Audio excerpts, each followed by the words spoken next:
E aí, pessoal, estamos começando mais um debate na veia e hoje a gente vai falar um pouco sobre essa 12ª rodada do Campeonato Paulista, que é a última rodada antes da fase mata-mata, a última rodada da fase de grupo. E hoje nós tivemos confrontos que foram decisivos para a competição, né? E a gente vai falar um pouquinho, estamos aqui com o nosso time de comentaristas, a gente está com o Fábio Cavalcante, Renan Sky e o Henrique Souza, e eles vão comentar um pouquinho das partidas que aconteceram, as principais partidas, e depois a gente vai dar também uma passadinha pelo mata-mata, a gente vai falar um pouco das nossas prospecções para essa próxima fase do campeonato, ver o que vai rolar aí, então vamos bater um papo bem legal, né, meninos?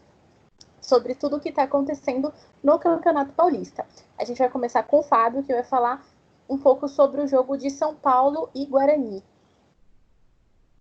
As duas equipes se enfrentaram na Vila Belmiro, né? O São Paulo já estava classificado, entrou com o time reserva e o Guarani estava precisando do resultado. Então, no começo do jogo, o Guarani começou sufocando o time de São Paulo, marcando em cima, dificultando o São Paulo de sair jogando.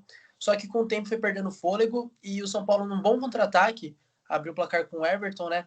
E daí em diante, o São Paulo conseguiu controlar a partida.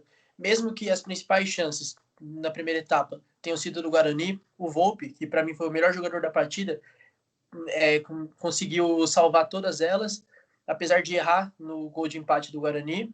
E no segundo tempo também foi um domínio completo do São Paulo. A garotada, o Diniz jogou os garotos da base, Gabriel Sara, Shailon, Elin, o Elin já começou jogando, Paulinho Boia no jogo, e eles conseguiram eles atenderam as expectativas. O Paulinho Boia fez um golaço, inclusive. O Gabriel Sara também teve uma ótima chance e acabou batendo pelo lado do campo. Mas foi um bom jogo. E o São Paulo, mesmo com o time reserva, conseguiu mostrar um bom padrão tático e impressionou. E agora o Henrique também vai falar um pouco das impressões dele sobre essa partida entre São Paulo e Guarani, né?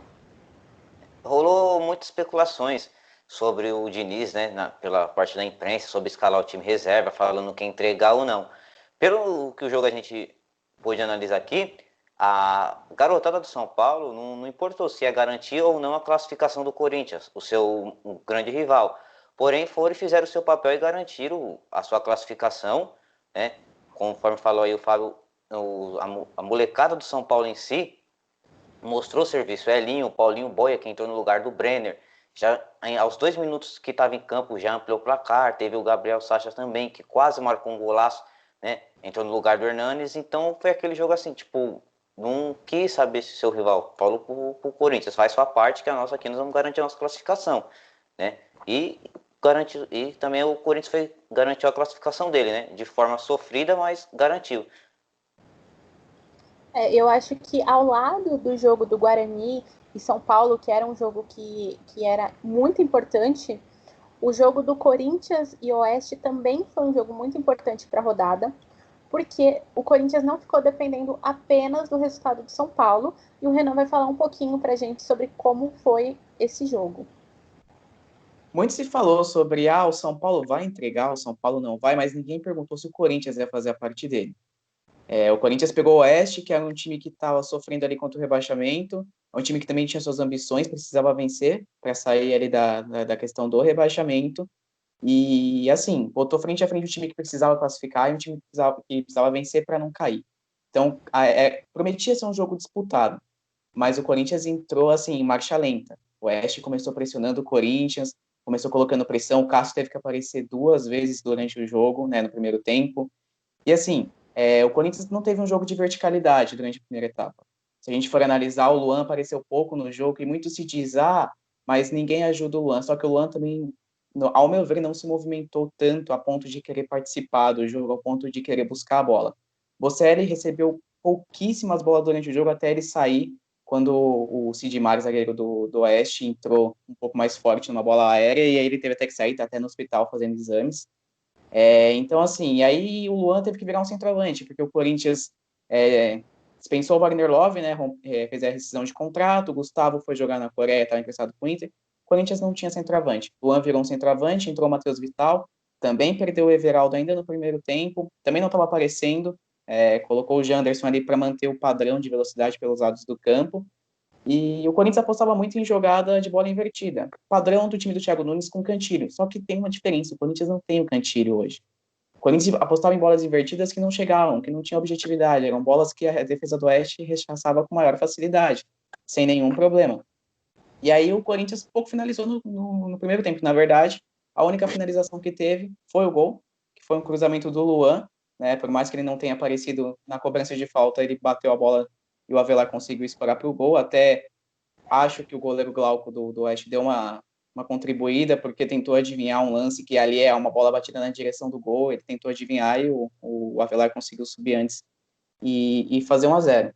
E aí, no começo do segundo tempo, o Thiago Nunes fez, acho que talvez a melhor mexida que ele podia ter feito, que foi colocar até o melhor jogador da partida, ao meu ver, que foi o Ederson. É um cara que deu muito mais mobilidade para esse meio do Corinthians. O Camacho como segundo volante, ele começou a temporada como primeiro volante e começou um leão. Ele voltou para o Corinthians totalmente diferente, né, do que ele foi na primeira passagem de ser emprestado para o Atlético.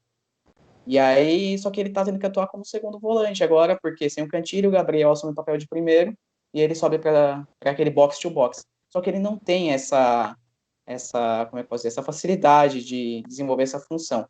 O Ederson entrou, veio do Cruzeiro, é menino novo, ele tem um porte físico muito interessante, é um cara que faz o box to box muito bem e acabou saindo até do pé dele o segundo gol do Corinthians já no finalzinho, que garantia a classificação. O Corinthians teve poucos problemas na segunda etapa, até porque o Oeste perdeu um jogador expulso, o Marlon. As principais chances do Oeste eram pelo lado esquerdo, quando entrou lá o Bruno Gonçalves, foi uma substituição que o Renan Freitas fez. Mas o Thiago Nunes respondeu logo em seguida, colocou o Sid Clay no lugar do Ramiro, para justamente combater as jogadas do Oeste, que eram por aquele lado esquerdo do Corinthians. E aí conseguiu neutralizar totalmente e acabou rebaixando o Oeste e conseguiu essa classificação. Ou seja, o Corinthians fez o seu papel, talvez não da melhor maneira possível, né? Porque se a gente for analisar os dois jogos do Corinthians na volta, o Corinthians ganhou do Palmeiras com um gol de cabeça do Gil, fez um primeiro tempo muito bom, mas o resto foi muito mais marcação, defesa, depender bastante do Cássio. E contra o Oeste foi um jogo, assim, de poucas oportunidades, mas que o time soube aproveitar. Mais uma bola aérea com o Avelar e o Ederson no final do jogo com um petardo de fora da área. Foi eficaz, né? A gente precisa lembrar que as partidas entre São Paulo e Guarani, Corinthians e Oeste aconteceram simultaneamente, assim como todas as outras partidas da rodada, né? Porque é a última rodada, então é uma rodada decisiva. Eu vou falar um pouco da partida entre Palmeiras e Água Santa, que apesar de não ter esse destaque todo que vocês trouxeram, por não ser classificatória, para o Palmeiras, no caso, foi uma partida importante porque definiu o segundo rebaixado da competição, que foi o Água Santa, que para o Água Santa o calendário já acabou, então eles foram rebaixados, não tem mais nada para fazer esse ano. Caíram para a Série A2 depois de terem subido do ano passado para cá de uma forma bem bacana, bem interessante a campanha da Água Santa. Essa partida foi uma partida assim, o primeiro tempo foi basicamente o Palmeiras atacando e o Água Santa se defendendo, porque a proposta do Água Santa era ficar mais na defensiva mesmo. E, assim, basicamente isso. O Palmeiras chegando poucas vezes de forma efetiva ao gol, né? Deixando a partida, assim, um pouco truncada, assim, e sem muita velocidade. Apesar do Luxemburgo pedir para o time imprimir velocidade, não tava rolando. E o Água Santa estava se defendendo muito bem, inclusive na primeira etapa da partida. Quando veio o intervalo, que foi depois do intervalo que o Luxemburgo fez as alterações, né? Inclusive, por conta de uma das alterações, saiu o primeiro gol do Palmeiras. Os times voltaram com as mesmas propostas, basicamente, mas o Água Santa acabou se arriscando um pouco mais, que deu origem ao primeiro gol da partida, que foi gol do Água Santa. Até então, o Palmeiras ficava na segunda colocação do grupo B, perdendo para o Santo André, e aí o Santo André faria o jogo como mandante, né, na próxima etapa, e o Água Santa estaria classificado e jogaria contra o Santos, se eu não me engano, na próxima etapa. Mas o Palmeiras também precisou sair para o jogo e sair com mais eficácia, né?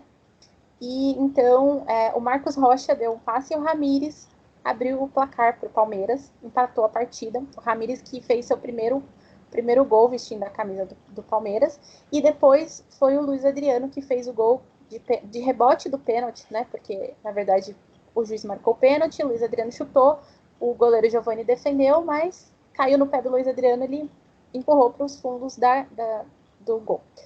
E o Palmeiras sente muita falta do Dudu ainda, deu para perceber isso no jogo contra o Corinthians, né? Só que, ao contrário do que aconteceu na última partida, depois do gol, o time não se perdeu, né? Porque contra o Corinthians a gente lembra que o Palmeiras ficou completamente perdido, não sabia mais o que fazer, e nesse jogo, pelo menos, conseguiu se reestruturar e se recompor para correr atrás do resultado. Fez um segundo tempo melhor, o que já é meio característica desse time, mas ainda precisa de um pouquinho mais de intensidade. Acho que por conta dessa volta ainda não tem isso. Não dá para destacar muito alguém, né, nessa partida, mas eu acho que o William Bigode, ele é um cara que tenta, ele é um cara que se esforça, que joga pelo time, então acho que o destaque é ele hoje, apesar de ter sido substituído logo no finalzinho e não ter marcado nenhum gol, né? Mas eu acredito que com o tempo as equipes vão se colocar de volta no mesmo ritmo, que a gente está naquele ritmo de volta de férias, né? Não sei se vocês também acham isso. E com isso, o Palmeiras fica em primeiro lugar no grupo e será o mandante na próxima etapa, que é o mata-mata, que é o que a gente vai falar agora. O que vocês esperam para essa próxima etapa, para o mata-mata? Vocês querem que eu passe a tabelinha para vocês aqui de quem vai jogar contra quem? Acho que dá pra, né? Vou dar uma ressaltada. Ó, pegar a cola aqui, ó. Santos e Ponte Preta, Palmeiras e Santo André, São Paulo e Mirassol e Bragantino e Corinthians. Lembrando que o Bragantino assumiu a primeira posição da tabela de classificação geral do campeonato. E aí, assim, acho que vamos começar pelo Fábio, então. Bom, eu queria ressaltar primeiramente o confronto do Santos contra a Ponte Preta, que o Santos está numa péssima fase, perdeu alguns jogadores na justiça, e tem entrada do Novo Horizontino, mas o Santos tem a sorte de ele ter caído no grupo mais fraco tecnicamente. Os dois times rebaixados foram do grupo do Santos e a Ponte Preta foi o time que se classificou com a menor pontuação. Então o Santos, mesmo estando num momento mal, tem a vantagem do adversário não está bem. Então acho que o Santos é favorito no confronto dele. O Palmeiras, apesar da falta do Dudu, time muito qualificado, tem jogadores que fazem a diferença no sistema defensivo. Então eu também acredito no favoritismo do Palmeiras e da mesma forma do São Paulo, que está jogando, voltou bem da volta do futebol. Já eu acho que eu acho que o Brasil tem a vantagem, sim. Foi o primeiro da geral. Hoje, novamente, jogou muito bem contra o Botafogo de São Paulo. Jogou muito bem contra o São Paulo na quinta. Então, acho que o Bragantino é o favorito no confronto contra o Corinthians, mas a gente sabe como o Corinthians é um time encardido e no jogo único a gente nunca sabe, né? Mas eu acho que o Bragantino é favorito para esse confronto também. Sim. Para mim, vendo pelo futebol essas coisas, o Bragantino, mesmo que o Corinthians possa ser encardido, mas pelo futebol apresentado no decorrer da temporada, o Bragantino passa. Santos e Ponte. Eu vou de Santos, apesar de todos os problemas, mas eu acredito que, apesar da camisa, pesa. E a Ponte vai vir também, é aquele famoso time chato, né, que costuma tirar alguns pontinhos aí dos grandes paulistas. Eu vou ficar com o Palmeiras e o São Paulo também. Na minha aposta de título, para mim, a final, eu antecipo aqui, vai ser para mim São Paulo e Bragantino. Eu acho que vai dar essa final, pelo que apresentou até o momento. Interessante. Bem interessante seu palpite. Um adendo, e o Bragantino e o São Paulo, eles não podem se enfrentar na final, é na semifinal. Importante ressaltar. Ah, sim, na semifinal. Certo. Então vamos ver aí o que vai rolar né? E agora eu queria a opinião do Renan também. Val, eu quero fazer uma análise um pouco mais detalhada. Posso fazer sobre cada confronto? Fica à vontade. Santos e Ponte Preta, se a gente for analisar a volta do futebol, o Santos voltou mal. a Ponte Preta venceu os 2 jogos. Ela venceu o Novo Horizontino, que era um time que tinha perdido nenhum jogo no campeonato. Aí a gente faz até uma ressalva sobre o regulamento do campeonato. O Novo Horizontino com 19 pontos está eliminado, e a Ponte Preta com 14, desculpa, acabou passando. A Ponte Preta ela pega um Santos que está numa fase ruim. Tudo bem, tem um mando de campo, mas a Ponte Preta voltou melhor. A gente não sabe como é que o Santos vai chegar para esse jogo. É uma equipe que tomou uma virada do Novo Horizontino fora de casa, digamos assim, porque o jogo foi na Arena Corinthians, né? Então, assim, eu acredito que vai ser um confronto talvez um dos mais equilibrados das quartas de final, se não o mais equilibrado, porque são 2 equipes em momentos distintos depois da volta do futebol. Palmeiras e Santo André, eu diria que antes da pandemia seria um jogo muito equilibrado. Santo André era um time encardido. Santo André tinha o Fernando Henrique, que para mim, até aquele momento, era o melhor jogador do campeonato. Porque se nós formos analisar os jogos do Santo André, eram vitórias apertadas com o Fernando Henrique garantindo boas defesas, grandes intervenções, né? E somente o Santo André vencendo jogos com 1 gol de diferença, então a defesa de um goleiro faz muita diferença. E tinha o Ronaldo também, que era um dos principais centroavantes aí do campeonato. Então, hoje, olhando o panorama, mesmo sem o Dudu, mesmo o Palmeiras ainda tentando se acostumar sem o principal jogador da equipe nos últimos anos, eu coloco o Palmeiras como favorito, ainda mais jogando no Allianz Parque. Tudo bem que o Santo André não poderia mandar o jogo no Bruno José Daniel, até porque tem um hospital de campanha lá, né? Mas eu acredito que o Palmeiras passa, talvez até sem dificuldades.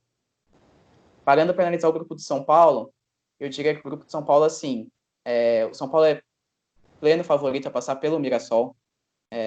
Se não fosse o Mirassol, seria Inter de Limeira, que é um time que foi, assim, um time chato no campeonato, mas que não conseguiu chegar no mata-mata. O Mirassol, na volta, empatou com a Água Santa, em Diadema, e foi derrotado pela Ponte hoje.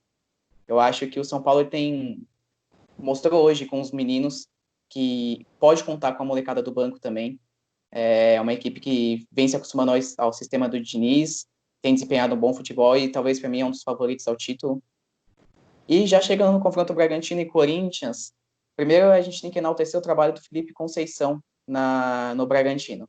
Foi um cara que pegou um time lá em cima, um time que acabou de subir para a primeira divisão, que fez uma campanha assim, tem o que criticar daquela campanha na Série B com o Antônio Carlos Zago. Aí ele pega um time que basicamente manteve a base, fez um investimento alto em alguns jogadores, né, principalmente no Arthur, que veio do Palmeiras, e é um time que manteve o nível, não à toa é a melhor campanha do campeonato, pegou os grandes, derrotou o São Paulo, ganhou do Palmeiras, empatou com o Santos na primeira rodada. Então é um time muito chato, muito encardido, que vai pegar um Corinthians que, ok, venceu as 2 partidas pós-pandemia, mas é uma equipe que não vem convencendo, uma equipe que ainda não entrou no esquema do Thiago Nunes, talvez por falta de opções. A gente não sabe se eles vão ter o Bocelli, até porque o Bocelli está com os problemas depois do jogo agora, a gente não sabe se vai conseguir inscrever o Jô a tempo, até porque o confronto é no meio da semana, talvez não dê tempo com a documentação dele.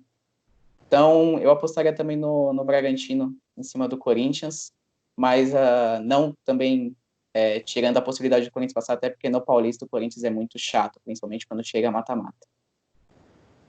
Sim, eu concordo com vocês também. Eu acho que, no caso entre Santos e Ponte Preta, eu acredito que pela fase que as 2 equipes estão também, eu acho que a Ponte tem um pouquinho a mais de vantagem. Não dá para falar que, eu acho que um vai passar ou que o outro vai passar, não. Mas eu acho sim que a Ponte tem um pouquinho mais de vantagem em cima do Santos, pela fase, não só dentro de campo, mas fora de campo também. Como vocês já citaram, tem alguns problemas referentes a jogadores, a contratos, a salário. Então, é uma coisinha chata que acaba atrapalhando o dentro de campo, né? Entre Palmeiras e Santo André, acho o Santo André um time também que foi forte durante toda a primeira, vamos dizer assim, a primeira fase pós-paralisação. Santo André estava muito bem, né? A gente viu, liderou o grupo B por quase toda a competição. O Palmeiras roubou essa liderança agora, nessa última rodada, né? E também a gente vê também que o Palmeiras estava há 5 jogos sem marcar, voltou a marcar agora. Então, apesar de ter a melhor defesa, estava 5 jogos sem fazer gol, voltou a fazer gols agora. A gente vê o Luxemburgo também se desdobrando para conseguir aí compor, porque tem um elenco muito bom, mas precisa encaixar as peças, né? Temos um Rony muito nervoso, perdendo muitos botes, tentando fazer gol, mas acredito que o Palmeiras tem a vantagem sim sobre o Santo André, apesar né, de vai ser um embate bem bacana de ver, eu acho que vai ser um dos jogos mais interessantes, né, também. São Paulo e Mirassol, acho que o São Paulo está melhor, também por causa do trabalho que o Diniz vem fazendo, a gente está acompanhando e assim, dá tempo para o cara trabalhar, eu acho que foi a melhor escolha que a equipe podia ter feito, e eu acho que o São Paulo vem bem forte, e também acho que seja o favorito ao título. Se jogar com concentração, com consistência, como vinha fazendo, eu acho que é o favorito, para mim é o favorito. E entre Corinthians e Bragantino também acho que vai ser um confronto interessante, porque a gente conhece o estilo de jogo do Corinthians, né?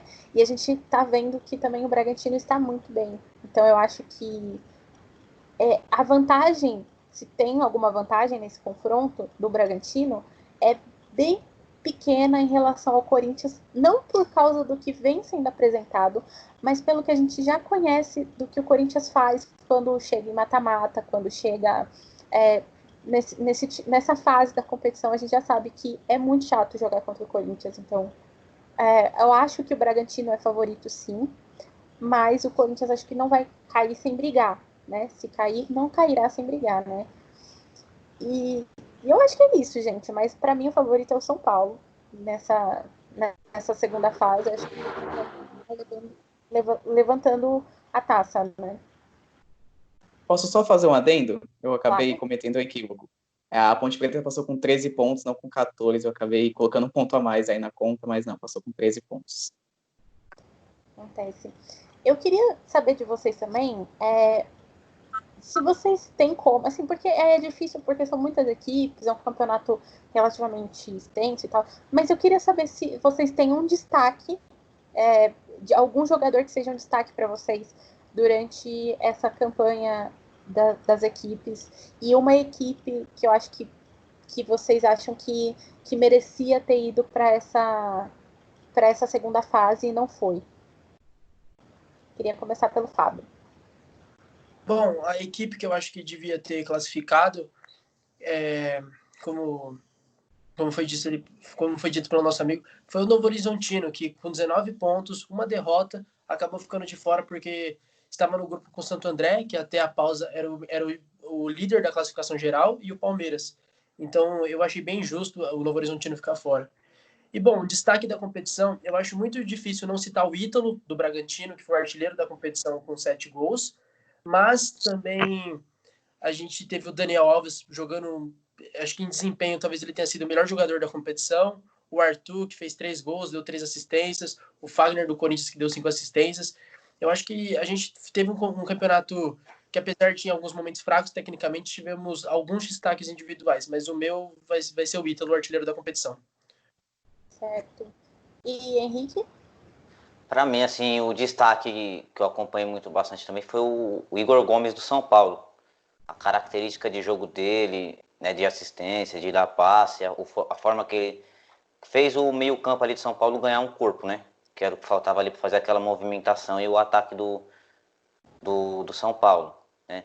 Por questão do clube, eu também fico junto com o Fábio na questão do Novo Horizontino, né? Por somar pontos e na última rodada já praticamente se desclassificado. Certo. Renan? Eu acompanho tanto o Fábio quanto o Henrique. Eu acho que o Novo Horizontino era uma equipe que merecia ter passado, mas por conta do regulamento acabou não avançando. É uma equipe que vem fazendo bom trabalho desde que voltou à primeira divisão, desde que sofreu aquela reestruturação na história do clube.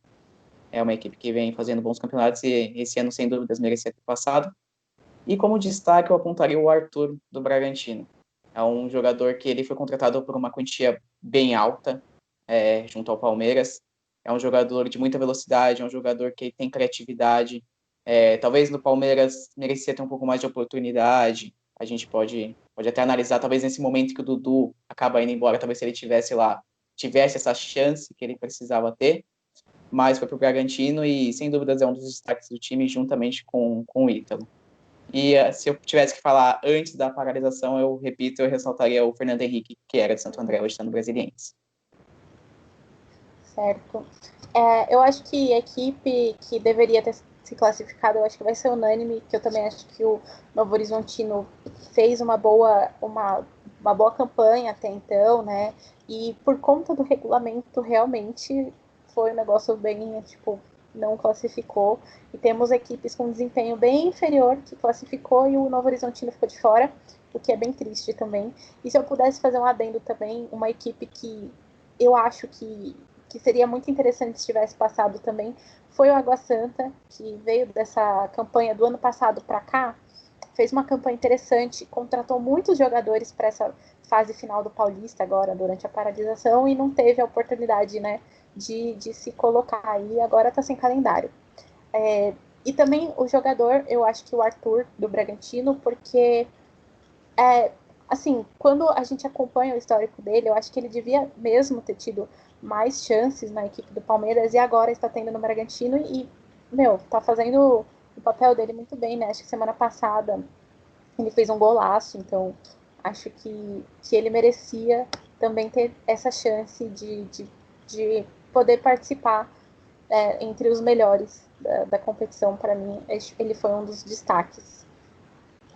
E eu acho que, assim, para a gente ir caminhando para o final, eu queria saber de vocês se vocês acharam justo também os dois rebaixados nessa rodada, que foi o Oeste e o Água Santa.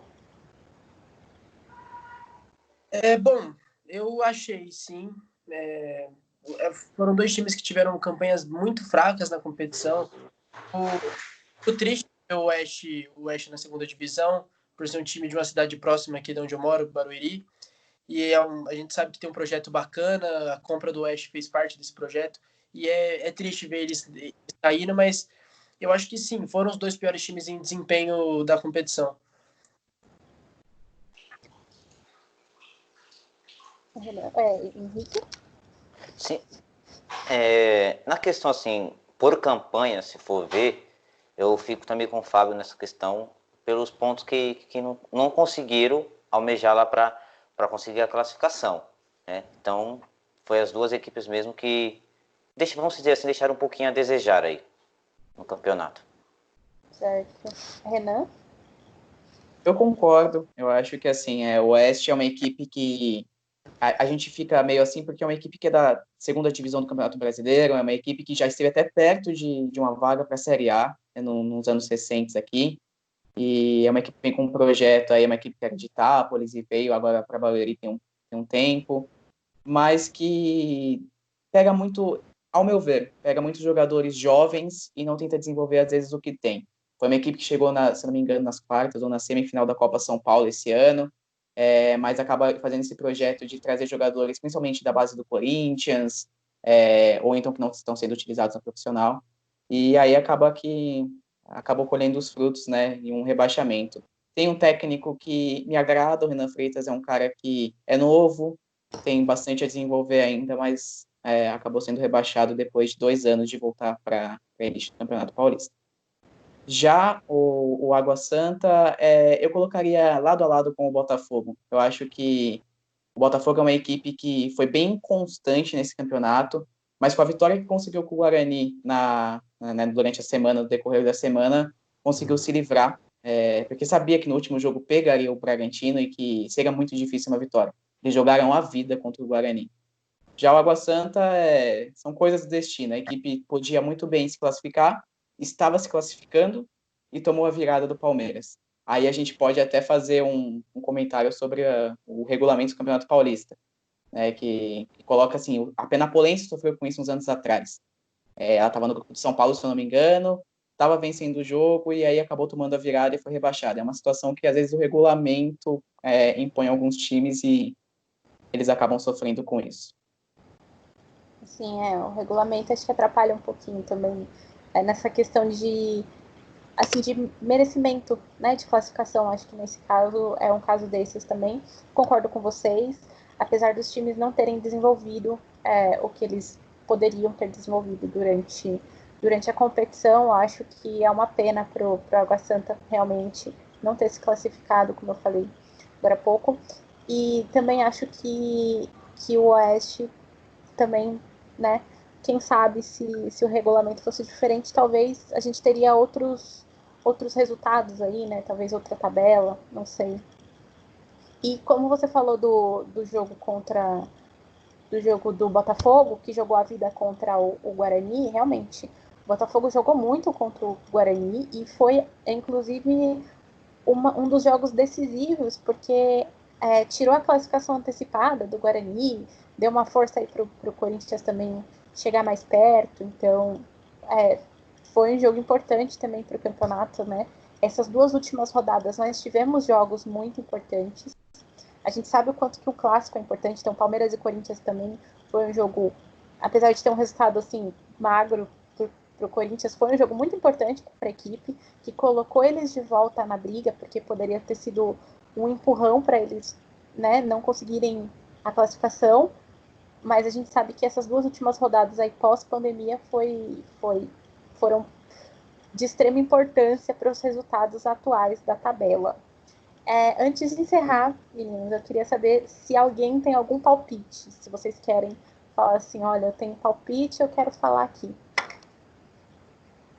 Bom, Fábio, eu acho que o São Paulo vai encerrar o jejum aí de 8 anos sem título e vai ser campeão paulista. Desde 2005 que não é campeão paulista, eu acho que vai conseguir sim o título. É um time muito forte, deu uma lição de profissionalismo hoje, mesmo com a torcida, boa parte dela pedindo para o time entregar. Eles pouparam sim jogadores, mas já estava previsto, né? Tinha 2 suspensos e 3 pendurados, então metade do time já não ia jogar de qualquer forma. O time entrou, fez o seu dever, classificou o rival e agora eu acho que vem forte para a disputa. Henrique? Para mim, São Paulo e Bragantino. Para mim, é os dois assim que vem favorito mesmo. Tá. Renan? Eu colocaria o São Paulo, com o Diniz, uma equipe que tem se desenvolvido bem nesse ano, né? Tem tido continuidade no trabalho do Diniz, ele tem conseguido fazer esse time jogar, até mesmo com os meninos da base. O Bragantino, eu diria que assim, quem passar de Corinthians e Bragantino ganha muita força. Porque o Bragantino, se ele elimina o Corinthians, ele prova que é uma equipe que chegou para ficar, é uma equipe que vai ter batido todos os grandes, exceto o Santos, que teria empatado, né? Já o Corinthians é uma equipe que chega com a moral, digamos, recuperada, depois de ter vencido o Palmeiras e ter conseguido a classificação. E se ganhar do Bragantino, a gente sabe o desempenho do Corinthians no Paulista e vai dar muita força, porque você eliminar o líder geral não é fácil, é uma equipe que está vindo lá em cima, que vem, digamos assim, sem o peso de ser campeã, porque ela não é considerada uma das equipes grandes, é uma equipe que chega, tem um dinheiro agora, né, do investidor e tudo mais, mas é uma equipe que não tem tanto peso nas costas de ser campeão. Então, se o Corinthians vence o líder geral, também dá uma força a mais para esse time. E a gente não pode descartar o Palmeiras, eu não descarto. Eu digo que, assim, se o Lucha conseguir estabelecer um time que consiga ser consistente, consiga corresponder às expectativas do torcedor, consiga fazer grandes jogos, o Lucha a gente sabe da experiência dele no futebol, então a gente não pode descartar o Palmeiras, não. Eu acredito também que o São Paulo seja o favorito nesse momento, tanto pelo histórico de precisar ganhar um título que, como o Fábio falou, não ganha desde 2005, o Paulista, né, e não ganha título mesmo desde 2012. Mas eu acho que o jogo coringa dessa próxima fase vai ser entre o Bragantino e o Corinthians, como o Renan falou. Acho que realmente quem sair desse confronto vai sair com uma força maior. Então, isso vai dar uma levantada no ânimo para a próxima fase, né? E também não descarto o Palmeiras, eu acho que sim, tem uma equipe forte, tem um elenco bom, de qualidade, um treinador também muito bom, a gente conhece o trabalho do Luxemburgo, que precisa de um pouquinho mais de consistência realmente, mas para mim o favorito nesse momento também é o São Paulo. Acho que o São Paulo vai conseguir levantar o caneco aí dessa vez. É isso, meninos. Queria agradecer vocês pela presença, pelo papo também, por todas as informações que eu acho que foi bem legal para o pessoal que vai assistir a gente, que vai ouvir a gente. Vocês querem deixar algum recadinho para as pessoas? Não, só para acompanhar a gente nas redes sociais, né? entrar lá no portal, tem muita coisa legal. E a gente vai colocar lá prognósticos dos jogos, os pós das partidas, então, para acompanhar a gente aí. Quem quiser fazer uma resenha legal, acompanha a gente, que vocês vão estar bem munidos de informação para derrotar o rival na resenha, né? Que é importante isso também. Né? Não dá para a gente ficar resenhando sem ter conhecimento. Então, acompanha o Futebol na Veia, que a gente também tem live, tem vários podcasts. Então, acompanha a gente, que vocês vão ficar por dentro de tudo que está acontecendo no futebol nacional e internacional, certo? É isso. Queria agradecer vocês mais uma vez. E eu sou Valéria Contado, eu estava aqui com a nossa equipe de comentaristas, o Fábio, o Henrique e o Renan, e a gente falou um pouco sobre essa 12ª rodada do Campeonato Paulista, que encerrou a fase de grupos, e agora que vem é o mata-mata para a gente se divertir mais um pouquinho, não é mesmo? Sim. Até a próxima, pessoal!